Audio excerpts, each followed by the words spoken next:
All right, ladies and gentlemen, giving a quick update on my my hardcore run on Jacobo. We're currently level 16. You can't see because the Z's are up there. I suppose I can pull up this. Yeah, level 16.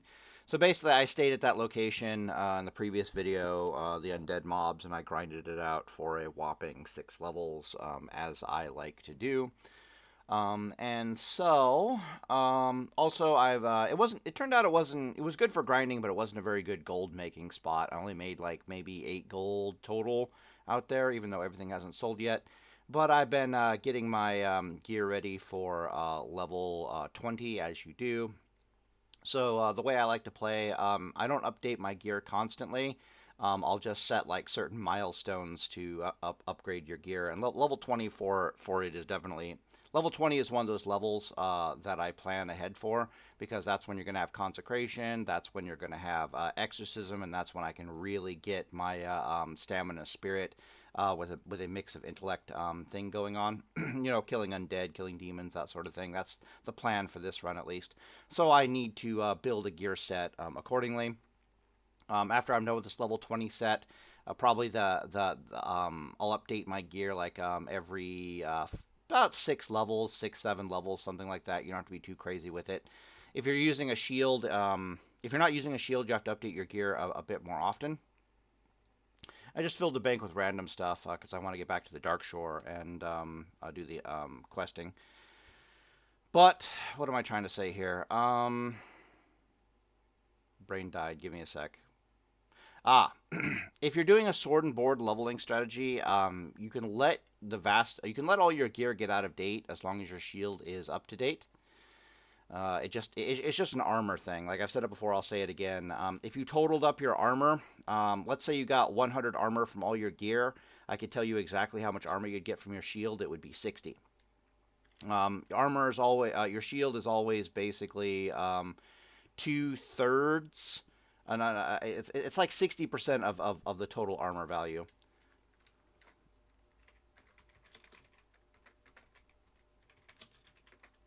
Anyways, I have no idea who that was. But yeah, when I get to level 20 armor, I'm gonna put thick leather armor kits on it and twink it out a little bit. I am planning on using a sword and shield this entire run. If you're using a sword and shield, you can let your gear get significantly out of date. I'm talking like 6, 7, 8 levels, something stupid like that. If you're using a two-hander, you probably want to update your gear every 5 levels or so, just to keep up to date. Of course, your sword is the most important thing to update, but at the same time, you're going to watch your armor go drop quite quickly. So, it is what it is. Right, so what I've been doing is I farmed 6 levels in this area. It was alright. I made sure to gather as much herbs and mining as I could in the area while I was doing it. Now what I'm going to do is I'm going to do all the quests that I know that I can do safely. So for example, I'm going to stay the hell out of the Mushroom Caves of Death. I might do Dead Mother, but Dead Mother is the best if to solo Dead Mother. But soloing Dead Mother is by far the best to do when you're about to ding. That way you kill like 1 or 2 of the baby bears, or you kill Mama Bear and then you ding and you can easily survive the baby bears. I'm a paladin; it shouldn't really be a problem. I'll probably attempt to do Murk-Eye solo just for some fun, because I would like to have some fun before I die. But yeah, so I'm going to finish doing the quests in this particular zone. Then the plan is to head back to Eastern Kingdoms, to Sentinel Hill, and to go along the beach, usually right about this area in the beach, but periodically, basically I'm going to farm the crabs in the beach until I'm level 20. And then when I'm level 20, I'll be heading over to South Shore. The mobs around here are level 25 as you make this run, so at level 20 it's not that big of a deal. But there's a cave over here with a bunch of undead and tin ore that I'll be mining for a good 4 or 5 levels when I get exorcism at level 20. That is the master plan going forward. Why the hell go kill crabs on a beach as opposed to quest? The simple fact of the matter is my cooking will go up a hell of a lot better if I can make some damn crab cakes and crab meat. When you sell the stuff you cook, it's actually pretty good gold. But yeah, that's what we're basically going to be doing. I am still trying to follow my... Oh man, Every time I press P, it pauses the video, doesn't it? I hate that so much. Anyways, I'm trying to explain what I'm trying to do in this hardcore run. Like, what I'm doing is not going to look fun to you guys because I'm not doing a lot of questing. I'm doing a lot of grinding area spots, and you're going to be like, Paladin, I couldn't handle that. I'd want to kill myself. But the truth is, to me, it's actually a lot of fun. Just because I'm testing some stuff. Why did I press cancel? Retrieving realm list. Just, dude, hurry up. But I realized I want to actually get on my PvP server. All right. And showcase this while I'm actually talking about it. So I'll take Test Pally out to the farming areas. I think he's currently in Desolus, because I don't know where he is. I don't know if I logged him out in Desolus or yeah. So I'll have to pause the video here for a second, but I can talk about it for a moment. So yours truly's master plan is to do this thing. Basically, what happened in the timeline of me theorizing on leveling as a paladin in classic hard war and classic WoW in general is I went from looking at every possible gearing option and which one would be the most efficient to let's do a stamina intellect build because it's by far the best out of all of them. And then I realized that part of a major complaint is you're going to have trouble finding gear as a stamina intellect paladin. You're going to have trouble, it's going to be really costly when you do find the gear as a stamina intellect paladin, especially before plate mail. Once you get into plate mail, people start realizing that stamina intellect paladin is a thing, AoE farming, yada, yada, yada. But then Jugs of Light came out with all the Spirit videos, and that got me thinking, and I could actually math out and theory craft on Spirit. Then the theory crafting turned from theory craft into empirical testing because I am a stamina intellect spirit based paladin currently, just right out of the build. And then the question became, well, damn, if we can actually the whole thing that was making consecration even remotely efficient as a leveling strategy was the fact that we had such a large mana bar that the plan was to turn mana into damage and then to eat and drink, right? As quickly as possible while respecting spirit regeneration as much as possible to keep our efficiency up. And even though consecration is not mana efficient at all in a single target capacity, you can see it's like at like a 2/3, not less than a 2/3, like a 55% mana to damage ratio. For a single target. Once you get 2 targets in a consecration, she's mana efficient. I consider any spell that's 1-to-1 mana to damage ratio to be efficient. Anything above that is extremely efficient, if that makes any sense. But since consecration is it's a spell that allows us to convert mana into damage, and it's such a long cooldown that we can easily use it in conjunction with our other spells to respect spirit regeneration, it was actually showing that it is a very, very fast and efficient way to level as a paladin, especially if you're willing to eat and drink. That's stamina intellect. Stamina spirit's a completely different animal, but the rotation is identical. You just don't have to eat and drink anymore. It's like that's the main difference. Is it faster? Yes. Is it better? Depends on what the hell you are doing. You can't heal in dungeons as a stamina spirit based build, but you can do everything else. So you can DPS, you can tank. Your single target is absolutely amazing. Your AoE farm is okay. It's not the best. You can't pull 5 mobs and AoE them down as a stamina spirit build, but you can pull 2-3 mobs at a time and easily crush their face in. So you got some AoE farming capability, but not the most amazing thing in the world.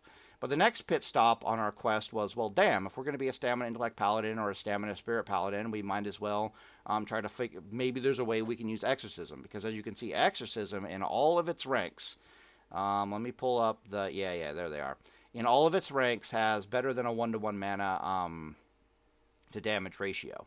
Right, 85 mana for like about 95 on average. That's not so bad. By the time we jump up to rank 3, it's 200 mana for like 240. She's a really good mana efficiency ratio.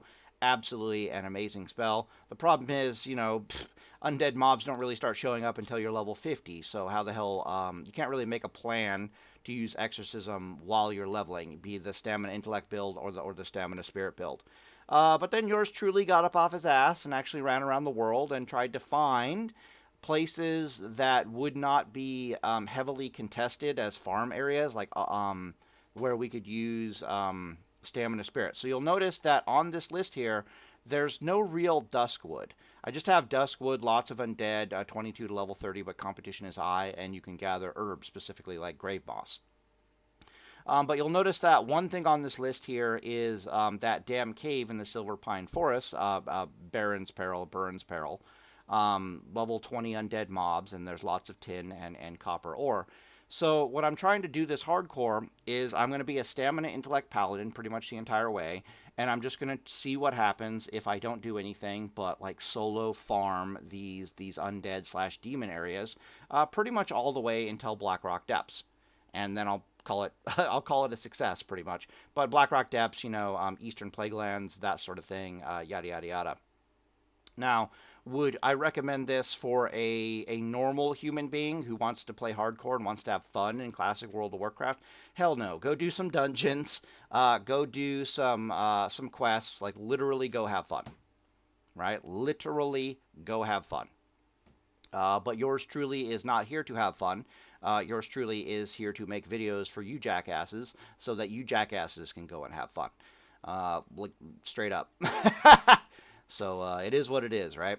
So anyways, I'm going to pause the video here. I'm going to make my way out to Desolus, and I'm going to try to showcase what I have got going on in my brain currently.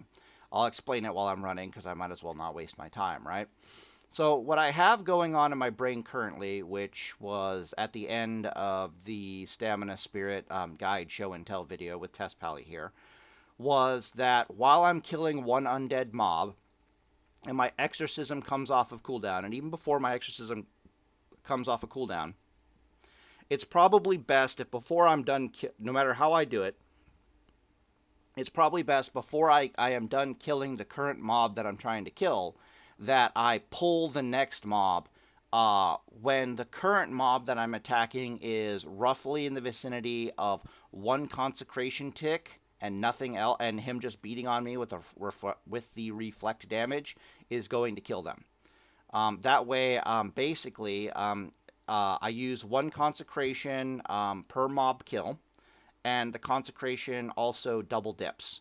So the awesome thing about Exorcism is that, yeah, it's single target, but she has a better than 1-to-1 mana ratio, and I can range pull with her, and she's absolutely amazing. Holy Shock here is just an additional range pull that has a 1-to-1 mana ratio. I might as well pick it up. It's unclear to me if there's other builds that would be better than this. But the idea here is that, yeah, I can consecrate on one mob, but it's not mana efficient. But using the range pull ability of both Exorcism and Holy Shock, I should be able to drag another mob in right before I finish off the current mob, and then start attacking the new mob along with the consecration, and just let the consecration finish off the existing mob. That way I get to basically double dip on the consecration. And if you know anything about consecration, once you're double dipping on consecration, its mana efficiency is definitely far and above 1-to-1. So anyways, that's what I'm going to attempt to fly out to Desolus and show real fast, but I have to pause the video here.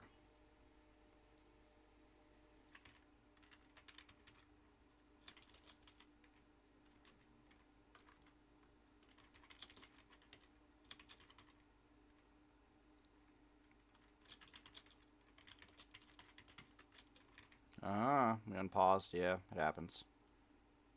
Alright, let's at least attempt to showcase this damn thing. So one of the awesome things about this farming location is a quest that you can just do over and... Oh, I don't want to put it there. Oh boy, that could be a problem. Oh well, whatever. Is what it is. It's done now. You can do a quest here. You can pull these jerk-offs at range, which is really nice. So we're going to try to get the thing set up. Okay, cool. And we're chilling. I think these mobs have a little bit more HP than the other ones, which is kind of annoying. But I want to get ready to pull the next mob, basically. Come on, hit him. And exorcism him. Put down a consecration. Hit him. Whoa, whoa, whoa, whoa. You stay the hell away from me. And... But yeah, so you can see what we did. We got one full consecration on the guy. If I turn on templates, this will be better. Yeah, he's about to die, so it's not that big of a deal. And we kind of screwed that up because we didn't get a chance to pull the next mob, but we're healing ourselves, so let's just assume it's hardcore or something, right?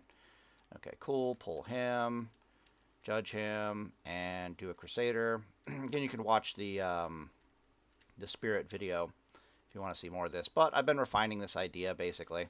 So you can see our Exorcism is about to come off a cooldown, so we could pull another one. So you can see the kill times are already kind of slow. Let's pull this guy. Let's get a Consecration down. Let's get a hit on him. Alright, judge him, seal, and away we go. Yeah. But I'm thinking about the whole double dip thing, like, you know, pull another mob. These are really bad mobs to farm on. They're only really good like a level from now or something like that, because they actually kind of slap. I'm not going to lie. Come on. Next mob. Next mob. And sometimes you pull more than one of them, like right there. But it's fine. It's like, whatever. Am I missing something? I feel like I'm missing something. Guess not. Not that big of a deal. So this is actually hardcore. I had bandage here. But we got these things called free crit heals. And we're about to use them. Boop. Alright, switch over to this mob. Consecrate. Judge. Can't SOR. Use SOR 3. Get the hell away from me. Nobody asked you to come over here. Templates are still on? Yeah, they're still on. I'm just a damn dwarf. Okay, cool. And we're just chilling. We're just letting Spirit Tick do its damn job. But I don't know if it's good or bad, but it's definitely interesting. I'll have to try to refine it, obviously. But that's the idea. That's the plan. We still have, of course, you know, everything else going on with it. Theoretically, I'd want to eat and drink right now. But drinking on a stamina intellect paladin is kind of goofy. Because like, even if this mana bar was empty, it would be like 19 seconds and it's back to full again. So we've been drinking for 10 seconds and this thing's already full. So it's just, it's kind of cuckoo for Cocoa Puffs. Really don't know what to tell you. Alright, Consecration, Exorcism, or Lag. Exorcism. What do you mean I don't have a target? Exorcism or Lag. Come on, let's do this thing. Consecrate. SOR. Oh, I don't want to consecrate. Okay, good. Just beat him to death, and then pull another one. So yeah, that's what I want to do. I want to make those videos testing, and we might as well do hardcore while we're at it at the same time. Ooh, he's dead. Alright, so here's the other way to do it, is to actually physically move yourself to another mob. If there were in... Jesus, they killed everything. They even killed the necromancers. What the hell? Alright, whatever. Well, I guess on the video here.